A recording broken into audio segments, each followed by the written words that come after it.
It's a well-known fact that both OPPO and OnePlus are part of the same company, and hence it's no surprise to see the smartphones from both the companies sharing the same design language and featuring similar specification. And that's the case with OPPO's latest offering R11 and R11 Plus, which shares many of their similarities with the OnePlus latest flagship killer, the OnePlus 5. So in this video, let's take a quick look and see what the OPPO R11 and R11 Plus brings to the table and if they are any different than the OnePlus 5. So the very first thing you will notice between the OPPO R11 and R11 Plus is the fact that the R11 Plus, as the name suggests, is the bigger of the two and features a large 6-inch display up front.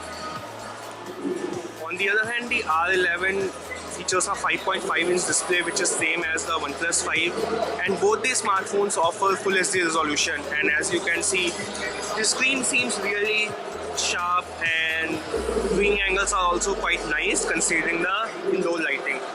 Colors also pop out quite well.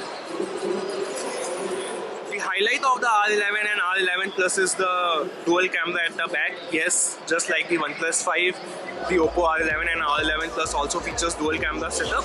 However, the resolution is different. In the case of R11 and R11 Plus, you get a 20 megapixel primary snapper, which is accompanied by a 16 megapixel shooter. However, in terms of features, you get similar features. So as you can see, you get a option to zoom in, which is what you get on the OnePlus 5 as well, and you also get a portrait mode to get the depth of field effects, so that's quite interesting.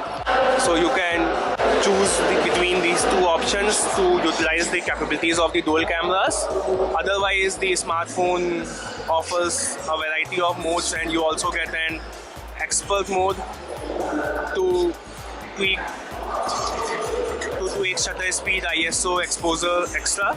Inside the OPPO R11 and R11 Plus, you get the Qualcomm's latest processor, the Snapdragon 660, which is an octa-core CPU built on Qualcomm's in-house Cairo 260 chip.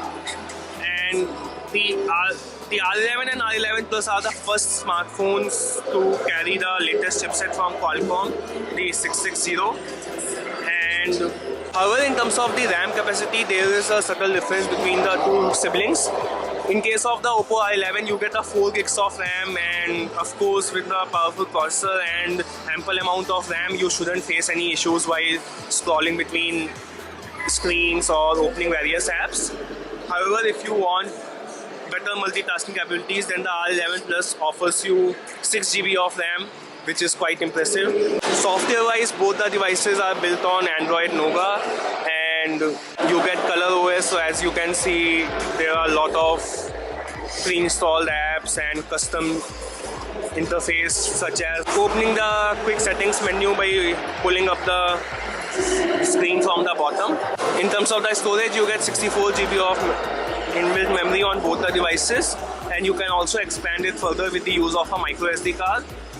For selfies, which is forte for OPPO smartphones, you get a 20 megapixel snapper up front, which is quite impressive.